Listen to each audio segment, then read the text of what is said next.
What it is, Brad Lee back again with another episode of Dropping Bombs. Today in the studio, folks, I got a real treat for you. You may never have heard of him. He's not all over the interwebs yet. At Lev_Cooper. Simple, easy. LEV_Cooper. What's up, buddy? Not much. How's it going today? Good, man. You want to get up on that mic as close as you can. How's that sound? Is that better? Baritone. Perfect. All right. Guys, Olev is the president and co-founder of Cooper Capital and has over 13 years experience in the gas industry. He's worked his way up in the business, eventually purchasing and expanding the company he managed, doubling it in size, turning it into a $40 million business. Cooper's also heavily involved in real estate, flipped houses, yada, yada, yada. And you got a bunch of properties. And right now you're focusing on real estate growth. Why right now? Actually, it's kind of interesting. You know, obviously the rest of the country, everybody's getting scared. There's a lot of uncertainty in the real estate market all over the country, but where we are in Williston, North Dakota, there is lots of growth, lots of job opportunities, a lot of new businesses coming in, and not just oil and gas. There's alternative energies. And now, when I think oil and gas, I think you got a phone room and you're calling people to invest in oil and gas wells and yada, yada. But no, that's not you. No, we work on the oil wells. We're out there. We have rigs, and that's what I've done for the last 13 years. So you're out there getting your hands dirty, fixing shit or building shit and doing shit. You're not calling anyone on a phone trying to sell them something. No. Because a lot of people think oil and gas is that. Like, I'm in oil and gas. Oh, so you're pitching investments. And most of them are like, yeah. I used to say to people when they'd say, what kind of business you in? I always say, I'm in the oil business. They're like, really? What kind? I say, turmoil. But, dude, yeah. So talking to you a little bit, I was like, damn, I thought you were in the oil and gas business, like a sales dude. No, I was like a roughneck. I need to get my research done. So roughneck, dude, that's a hard ass job. What do you think you've been doing? You were actually a roughneck? Yeah, for quite a few years there until I ended up, moving up in the company and eventually taking over the business. Why do you think you moved up and took over and the other roughnecks didn't? Honestly, because I manifested owning the business. How? Back in 2011, I was working on a rig and one of my supervisors said he was leaving and he was buying his own rig. And I thought, I'm going to own a rig one day. And I just kept telling myself that every year, every day for the next 7 years. An oil rig? Yeah. So is that the shit that pumps the oil? No. So the rigs are we drive out to locations with these rigs and they have a derrick that stands up and it goes up 104 foot in the air.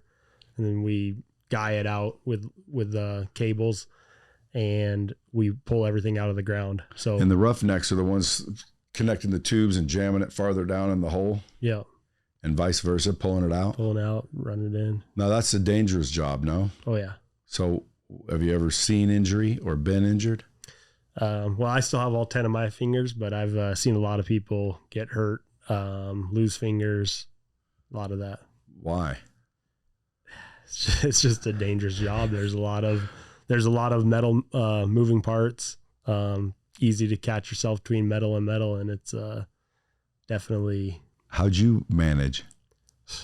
Luck, and I prayed to God a lot. You ever have any close calls? Yeah, I had a few. So, dude, where'd you grow up?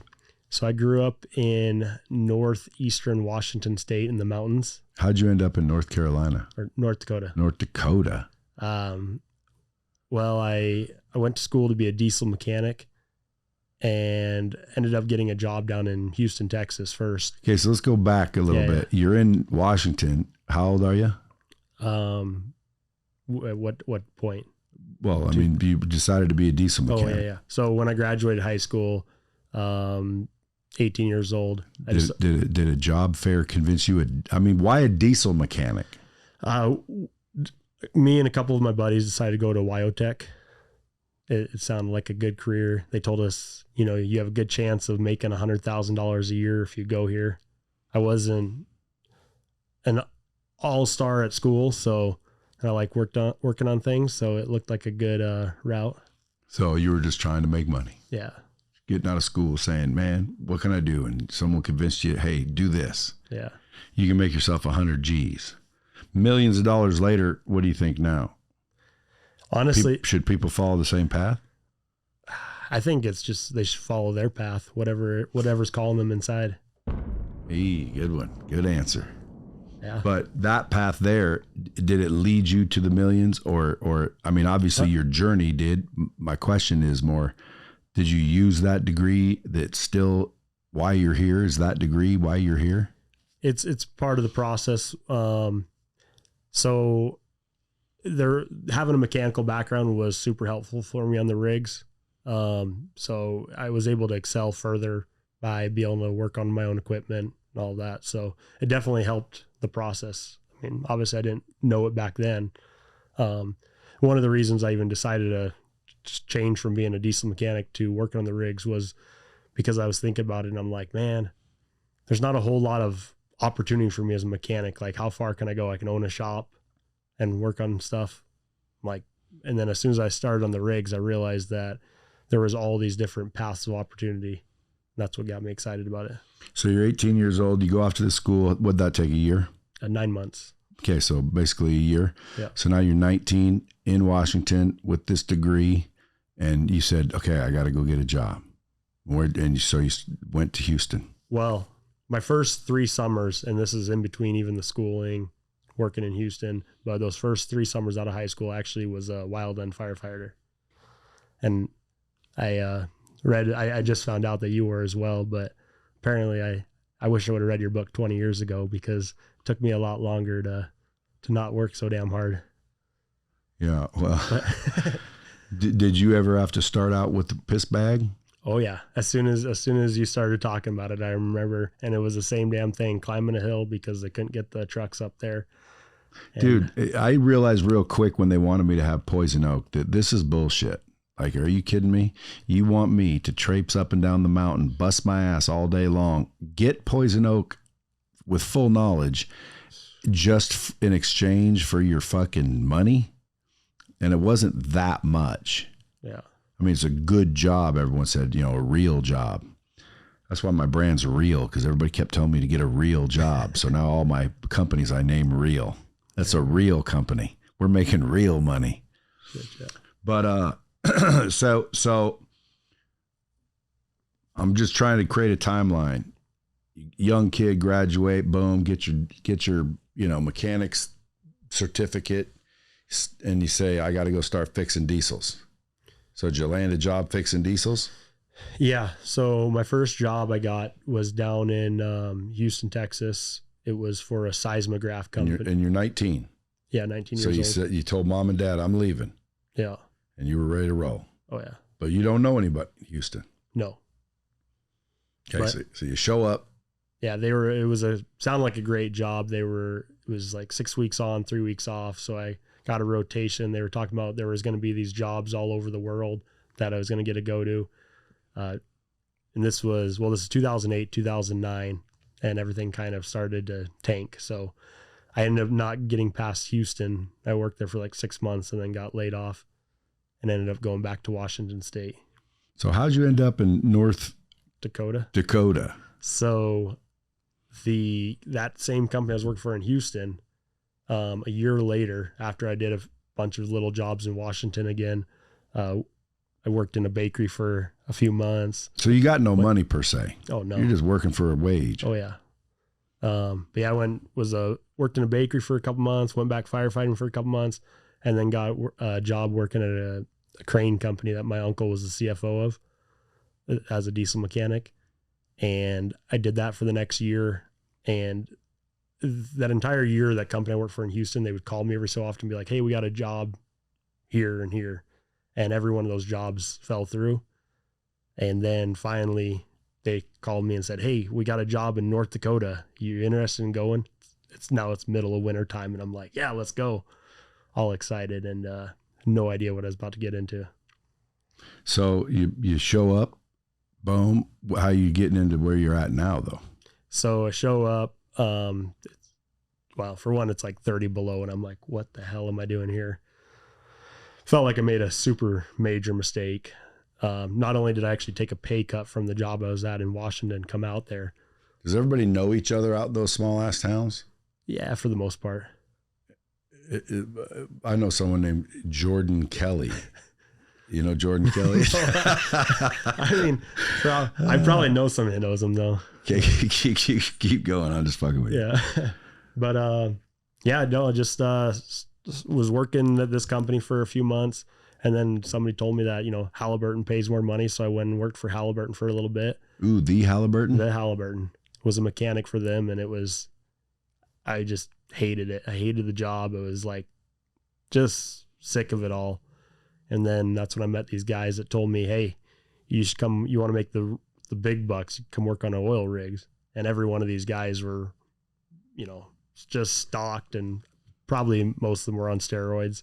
And I was just a scrawny little kid from Washington State, and flat out told them, I was like, I don't know if I could do that. I don't think I can make it on a rig, or I don't think I can work on a rig. And that's when one of the guys confronted me later, and he flat out told me that. He said, you'll never make it on a rig. That's right then and there is when I decided, you know what, I'm going to do it. And I told him, watch me, motherfucker. And I made it. Yeah, but you're not working on a rig. Oh yeah. So ended up, started to work on the rigs right away. I'm like, what in the hell am I doing?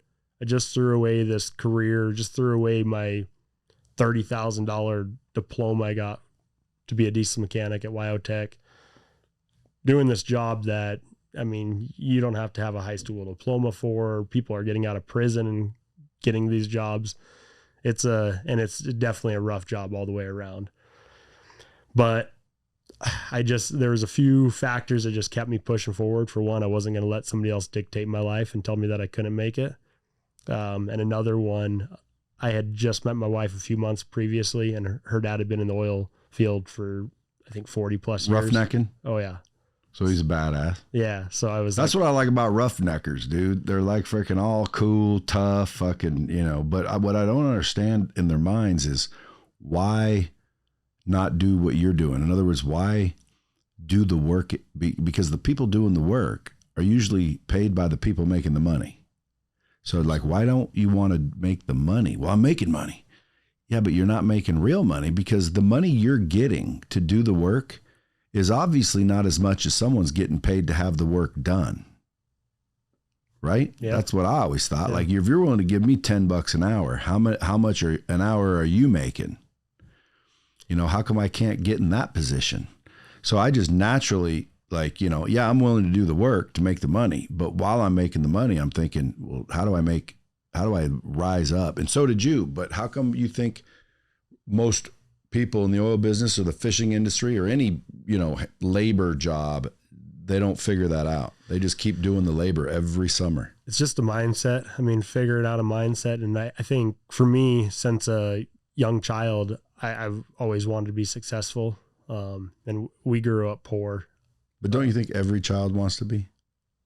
I don't know. I think some people, I think success looks different to everybody. So it's all what somebody's success is, and it's what kind of impact you want to make on the world. So what about the people telling you, dude, it ain't all about money, man. You sold your soul, brother.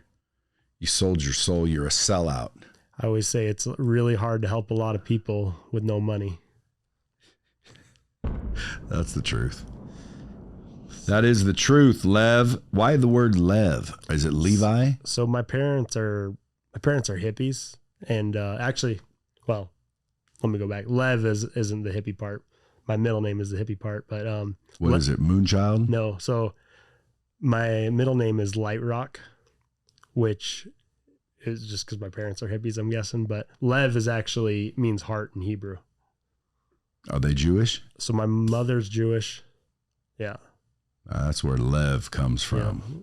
I thought it might be Levi and you were Amish. I always tell people it's Levi without the I. Well, I was close. It's Jewish and Amish. They're both ishes. Yeah. Yeah.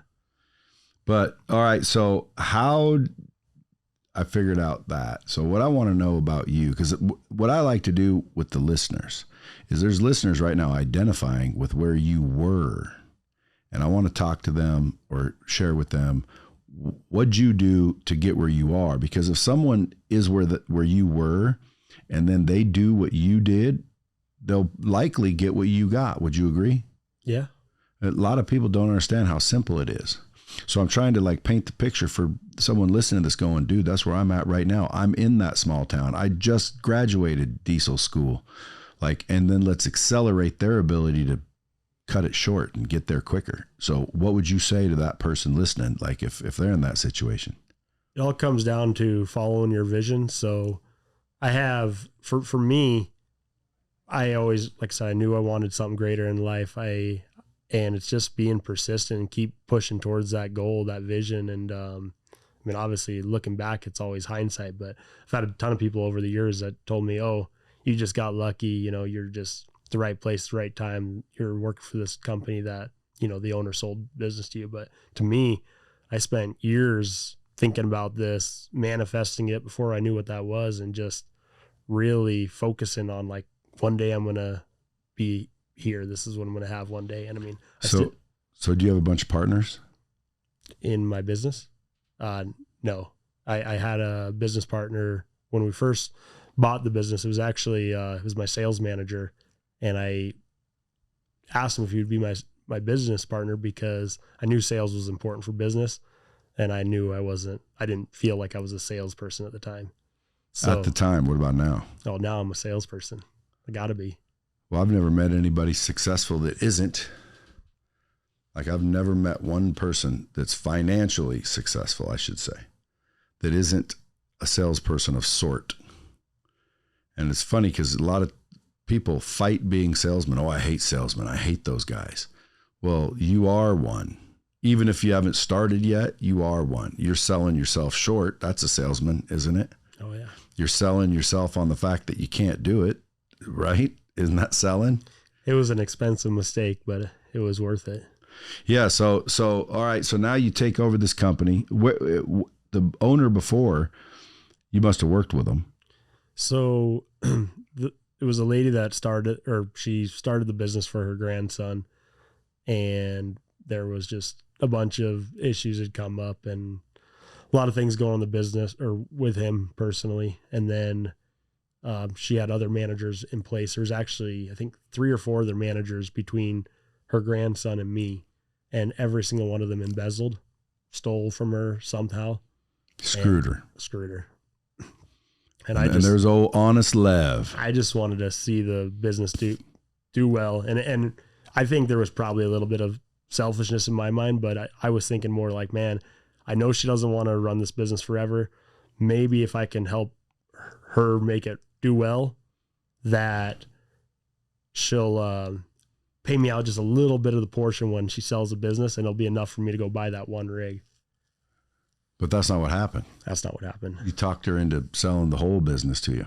After the first year of managing the business, she said, this is the first year this company's been successful since I started it. She said, now you got to figure out how to buy me out. So she just laid it on your lap. Yeah. And I kind of chuckled at first because I thought she was kidding. I'm like, no way. And she's like, I'm dead serious. Figure how to make it work. And so. Rest is history. Yeah. See, folks, it ain't that difficult. Small town boy done good. And now you're in Williston, North Dakota. Do you work in Williston? Yeah. Or all around? Right now we're focused mainly in the Williston area. But eventually I'd like to expand out into other markets down into Texas. Well, I mean, what would stop you? Nothing is stopping me. So what's your goal, to make it like $1 billion oil company? I think of eventually, yeah, I think a $1 billion business is, and essentially what I'm looking at is just right now buying up and acquiring other small businesses. And I think the bigger you get, the easier it gets. So if there's people listening with a small oil business, they should reach out. Yeah. You'd be willing to buy them? Yeah. If they're looking to sell, let's talk. And I'm really big on win-win situations. You know, I know you mentioned that in your book as well, but that's kind of how I've played out every scenario. And it's, you know, it makes you feel good inside, makes the other person feel good. And I think with every transaction there should be that. So, well, and it lasts. Yeah. It tends not to last when it's one-sided. So a lot of people are out there thinking, what can I get it for me? Man, I whacked this guy. Well, all you're doing is putting out bad vibration, and eventually you're going to get whacked. And or you're probably not going to have a sustainable, business. If I whack you 6 times and you're dumb enough to let me keep whacking you, and, but the 7th or 8th, maybe some friend of yours comes along and says, dude, you're getting whacked. And all of a sudden it stops, where I might not have made as much money if I just cut you a good deal. But then your friend to come along and be like, dude, you got a killer deal. Maybe will he make me a deal? And boom, now I expand and you expand and he expands. It's like win-win is always the best. Always. So now every day you wake up, what's your normal day look like? Usually, so the last few months I've had a lot of shifting going on, and actually I guess the last couple of years. So when my business partner was still part of the business, going through COVID, it was, oil tanked to about negative $40 a barrel for the first time in history. And everybody was freaking out. And to me, it's just whatever, I kind of live my life by everything's going to work out the way it's supposed to. I can't guarantee you that I'm going to be in business next week, but I learned enough to start over and make it happen again. So I wasn't really worried about losing everything, but he came in one day and he's just freaking out. He's like, how can you not be stressed out and worried that we're going to lose everything? And I just told him, I said, because I believe in God. And he goes, well, I don't believe in God. Like, right there, for one, I knew, all right, we're not aligned. But for two, I'm like, I just knew that I always know that I'm on the right path, because I feel like I'm being led by something greater than me, which is God. And everything in my life, no matter which road I went down, it was always the right one. I mean, I made some mistakes, I've learned lessons, but even the lessons were there to help make me greater, or were there for a purpose. So that's right. You got the mindset, son. Proud of you, Lev. See, a lot of people don't get that. I think mindset's the number one most important thing when it comes to, being successful. It really is. What do I say in my book? On mindset, skill set, habits. Yeah. Those 3 areas. That's all you got to focus on. If you get the mindset right, well, then you move on to the skill set. Maybe you suck. Maybe you're really positive and outgoing, and you're able to manifest shit, and your mind's wonderfully optimistic, but you're not very good. Well, if your mindset's right, well, then you realize, well, that's just a matter of practicing then and doing the work. Exactly. It's not a big deal. It's just, you got some work to do. Yeah. But most people with the wrong mindset, they think it's their skill set, and then they go out and try and get it, and they don't believe that they can do it. They don't believe they can be good. It's not fair. I'm going to blame this person and that person in this situation, right? Yeah. And then what they do is they quit and they never get good. And then they go back to a shitty mindset. So people need to understand mindset. Go get that right, because if your mindset's right, you automatically know skill set is just a matter of doing the work. It's not a question if you can or not. The question is are you willing to do it or not? So if you're like, yeah, I want what I want so much, I'm willing to do whatever it takes. Okay, boom. Now you got the right attitude. Now go do the work. Sometimes it's years, sometimes it's months, depends on what you're trying to do. And then once you get the skill set down and now you're good and your mindset's right, well, the only other thing that can screw you are habits, bad habits. So now you go make and form good habits, and you eliminate bad ones over a course of a lifetime. So by the time you get my age, or, let's say in your 50s, dude, you're a pretty solid dude. You know what I mean? You got everything down. Your morals are there. Your ethics are there. Your network is there. And that's the foundation. Then you realize, shit, all I got to do is build this network. Because the people bro, is where your money comes from. A lot of people don't realize that either. Like, if I want more money, I just need to meet more people. Period. Yeah. That's all it takes. And as far as skill sets, there are things that I know I'm not good at skillfully wise, but you hired somebody. Yeah. Hire somebody. If you can't get it, or you don't want to get it, you just hire that out. Yeah. Again, dude. So how old are you now? 35 years old. Yeah, dude. I wish I had it figured out at 35. I'm still working on it, but well, dude, I wasn't as enlightened as you are at 35. I was still foolish, but hey, nonetheless, I learned, and it sounds like you have too. So you say you're married. Yeah. What kids? What? Yeah. So we have 6 kids together, or between the two of us, we got 6 kids. So how many are yours? So, well, I call 6 of them mine, but well, that's good. I met my wife. See, now they're going to listen. They're going to go, oh, no, I met my wife almost 14 years ago. I mean, well, 13 and a half years ago when I first moved to Williston, North Dakota. And, to me, I always say that that changed my life. Like, did she have 6 of them already? No. So she had 4 kids. So you got 2 with her. Yep. But you got 6 altogether. Yeah. And who's the oldest? We have a girl that she's going to be 21 this December. So you got full grown adults. Yeah. Nice. But like I said, I've been there for almost past 14 years. But I always tell people, like, the trajectory of my life after I met my wife, financially wise, it was like the year before I met my wife, I made $20,000. The year I met her, I made $60,000. And somebody's telling me, like, what are you doing? Are you sure you can't even take care of yourself? How are you going to take care of a whole family? Like, I don't know. But in my mind, I just knew, I had this feeling that I was being led by God. And, so the year I met my wife, I made $60,000. The very next year I made $130,000. My income doubled, and it was just like, it just felt like I was on the right trajectory. And then, we got married, like 6 years later. And as soon as we got married, everything started going great after that. I mean, it just was one thing after another. I'm getting promoted. I'm getting offered to buy the business. And it was hilarious. It was all uphill from there. So. See, that's funny because like, some people would say, don't get married, dude. What are you, crazy? Yeah.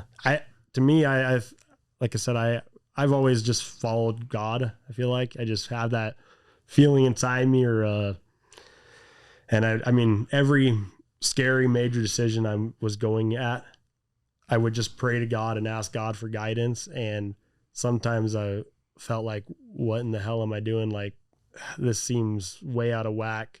And most people are going to think you're crazy. Most people are going to wonder the same thing. What the hell are you doing? But in my experience, it's always worked out every single time. So, yeah, dude, same with me. Same with a lot of people. Now, some don't have that experience. And I think the reason why is because they don't continue to believe and think that way. Yep. They think that way, and then something bad happens, and then they stop thinking that way. And then that shifts literally their whole future. Where if you'd have just kept believing and kept being positive and kept, fighting through those were just opportunities to be strengthened. Oh, yeah. So how many of those opportunities did you have to face? I've had so many of them my entire life, from childhood till now. And it didn't sway you? No. I mean, honestly, probably one of the last ones and the hardest ones was when I bought my business partner out at the end of last year. Where's he at now? He started a garage door business. Oh, there's some money in garage doors too. Oh yeah. So, but he kind of told me, hey, what if you lose all this work, lose all these customers when I leave, blah, blah, blah, blah. I was like, I don't know. It's just the risk I'm going to have to take. The month after I bought him out, business tanked, which at first I thought, oh crap, it's happening. Maybe I made a mistake. I shouldn't have done this. And I was freaking out on every level. And then, but what really was happening was just the industry itself was slowing down. And it was a rough few months. It was tough to keep my mindset right. I was struggling hard with that. Just, am I on the right track? Questioning everything I was doing, worried as hell. And then I was probably like 6 months into this, and I finally just had a moment where I thought, God didn't bring me this far to fail now. So, and as soon as I made that demand, it was like, boom, everything just got better after that. And we've been all uphill since then. Do you think it was because you thought that? Or do you think because the business turned around, luckily? No, I think it was because I think it was God was waiting for me to get that realization. And it was just, you know, that those struggles, those moments we go through, hardships and struggles is all to strengthen us and make us better. Amen. So the people listening right now, I'm sure they're loving you because like you're a likable dude. What's the bad shit that we don't know about Lev Cooper?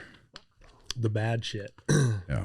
What kind of DMs am I going to be getting on Lev Cooper? Like anytime I have a guest on, I get 100 DMs telling me, well, you got this piece of shit on your show. He freaking did this, that, the other thing. And it's like, you never know. And some people, you know, dude, they got history. Yeah. But it sounds like if I were to bet, like you've never had no history. I mean, I try to be a good person. But you've never been a thug or beat people up or robbed houses when I was going to Wyotech in 2008, I got a DUI, but that's, about the worst of it. Now, Williston sounds like a small town. Yeah. So what do your kids feel like growing up in a small town? Is it still like it used to be? Well, they actually go to an even smaller school or in a smaller town. It's called Ray, and it's probably only got a couple hundred people. But I think they enjoy it. You know, they're are they teaching, good shit? I think the entire school industry's screwed. I think the small town schools are a little bit better than your big city schools, but I don't know. There's days that I wish we just pull them out of the school system. Why don't you? My wife really doesn't want to homeschool. Hire a teacher. Yeah. You're making millions of dollars, ain't you? Ain't you? I mean, yeah, the business is. I'm still. Well, the business dude needs to have its whatever you are. What are you considered there? The president. Okay. Are you able to hire people if you wanted? Yeah. Why can't your business use a teacher? That's a good point. It's a really good point. Dude, you just hire a teacher. You find one that frickin' believes the right things, get yourself a teacher. You say, hey, instead of teaching the whole class, just teach those ones right there. And now you're sitting there making sure, hey, you don't have to start trying to figure out this shit and that shit in third grade.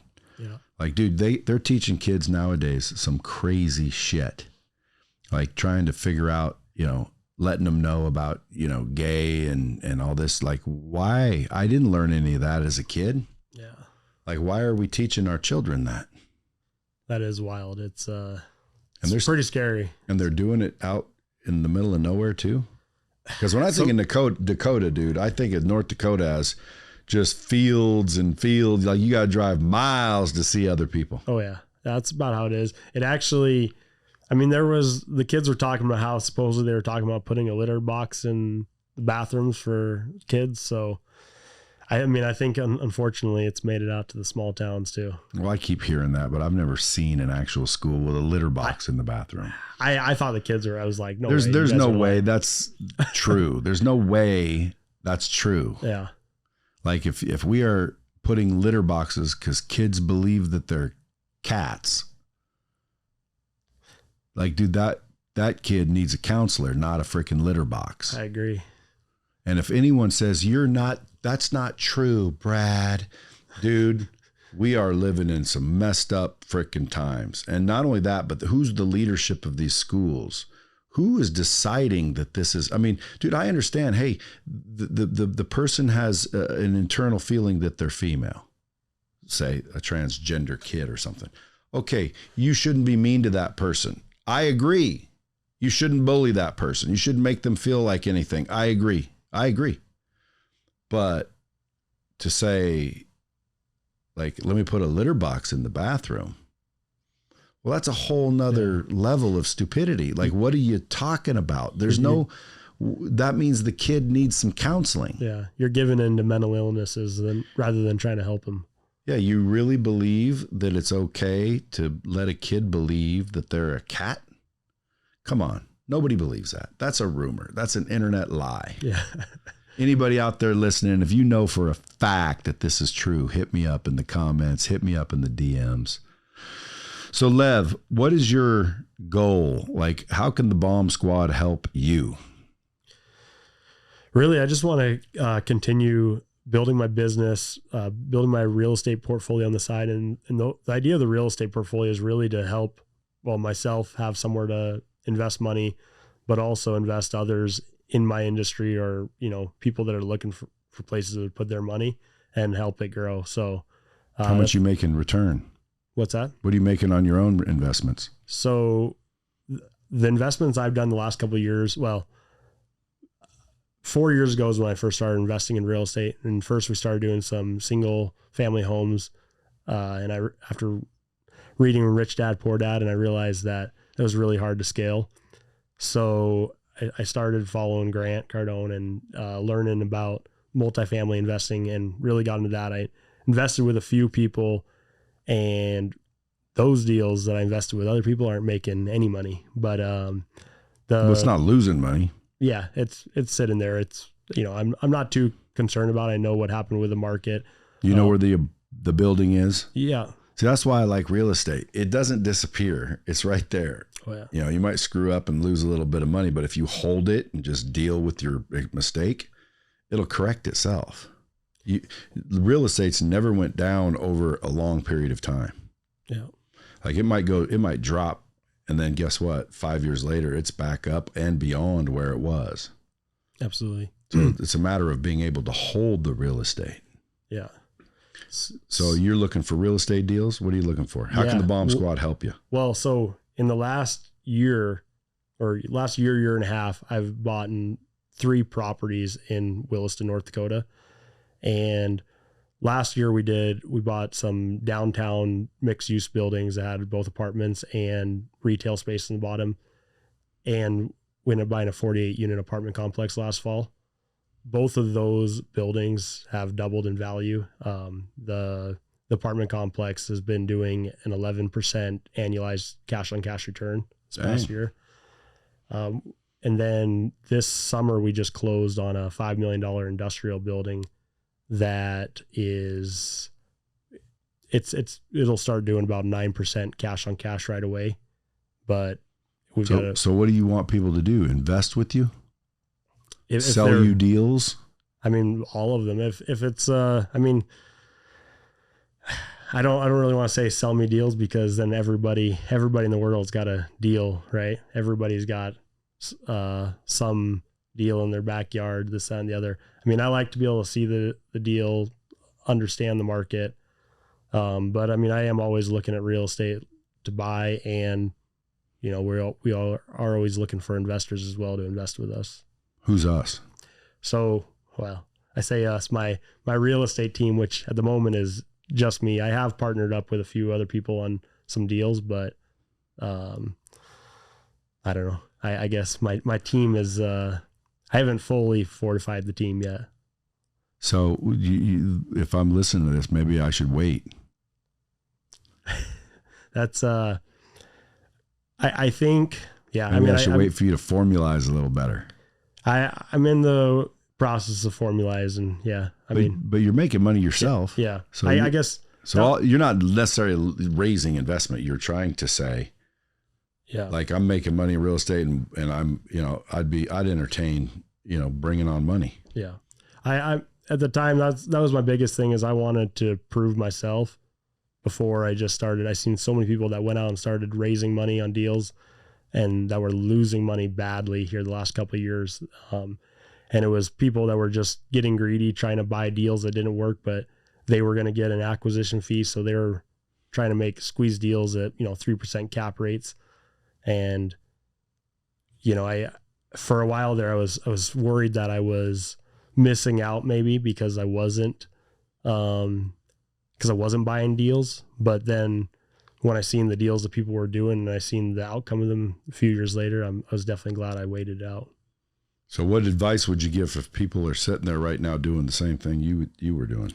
I would say the biggest thing is educate yourself, spend the time educating, continue looking for deals, because there is deals out there. There always is. It's just but don't get so impatient that you're willing to put a deal together that's a bad deal just to make a deal work. What'll happen if they do? Probably lose your ass. Or if you're raising money, if you're bringing other people's money in, if you lose people's money one time, you're never going to raise money from them again. And you don't say. Yeah. And it's such a small world. I mean, I know people all across the country in this real estate game, and I know the people that have.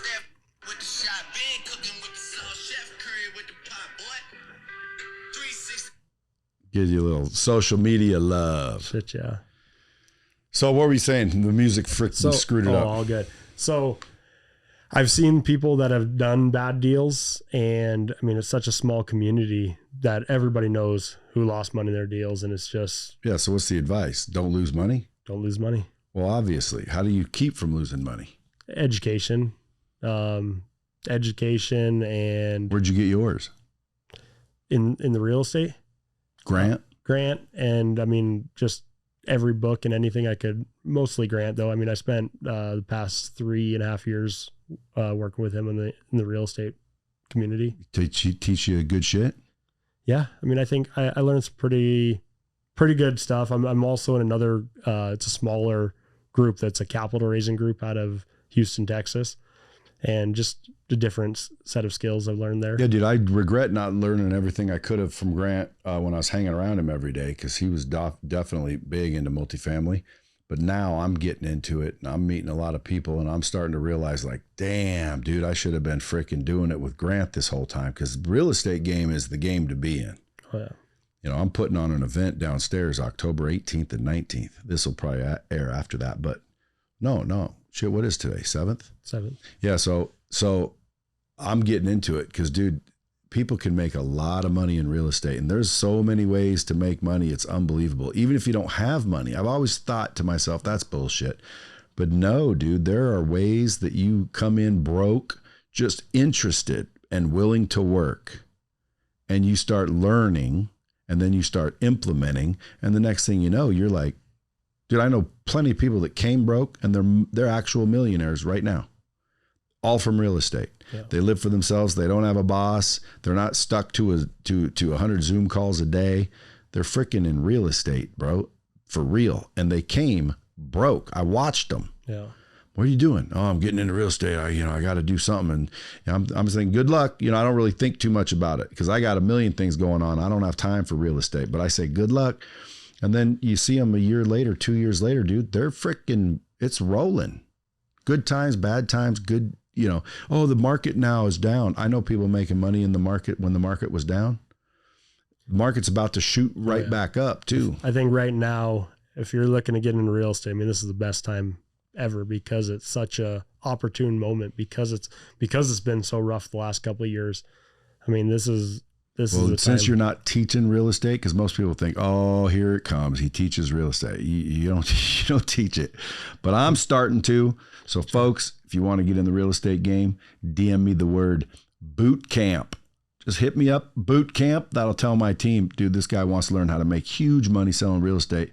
And me and my team will show you, because I just went around and got the best of the best in the game.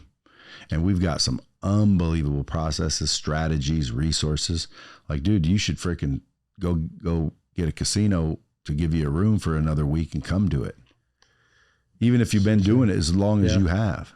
I mean, dude, there's some shit I'll bet you don't know. Oh yeah. These guys that I'm working with, they know.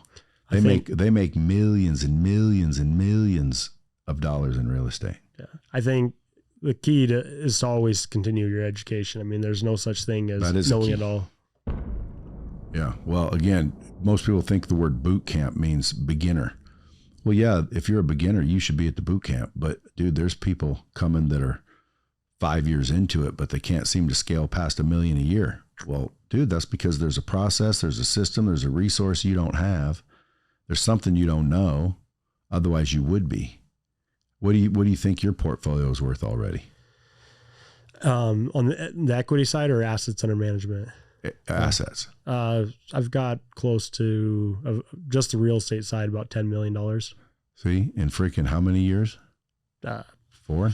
Yeah. I mean, 3 or 4 years. That's huge. Not to mention your business. Not to mention, what else did you say you were doing? There was something else you were doing. Real estate, the oil. There's one more thing. Oh, well, I don't know. I'm actually, my wife and I are both working on books right now. My wife's more advanced. Her book's going to be done before mine will, but we are both writing books. To do what? Again, just kind of, just tell the story of our lives. And, what's your hope though? Are you hoping to inspire other people to do the same thing? I think inspire people that are struggling, wherever they're at. And like I said, it all comes down to the mindset, just knowing that you come from nothing. And, and I haven't shared this with you yet, but I grew up in northeastern Washington. We grew up with no running water, no electricity, and no indoor plumbing. And, so just come from that to where I am today is just incredible. And like I said, I definitely wasn't the smartest kid in the class. Struggled through school, thought I had to work hard my entire life. Like I said, I wish I had read your book 20 years ago. The hard way, folks. Yeah. There's some nuggets in there. I had to spend 20 years working the hard way before I started to figure it out. So, but it's all been worth it. It's good. But well, I'm glad you came in, dude. Hopefully, I can get some people connected with you where you freaking find some more win-wins.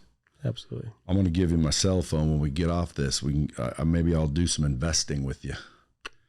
You got any final words for the Bomb Squad? Just grateful for being here today. Really happy to be down here, and looking forward to hopefully inspiring somebody out there. Like I said, I know people, there's always that idea that, if somebody makes it in life, you came from money or you had something given to you, but it really all starts, you create it in your mind first. Folks, nothing more needs to be said. As always, keep it real.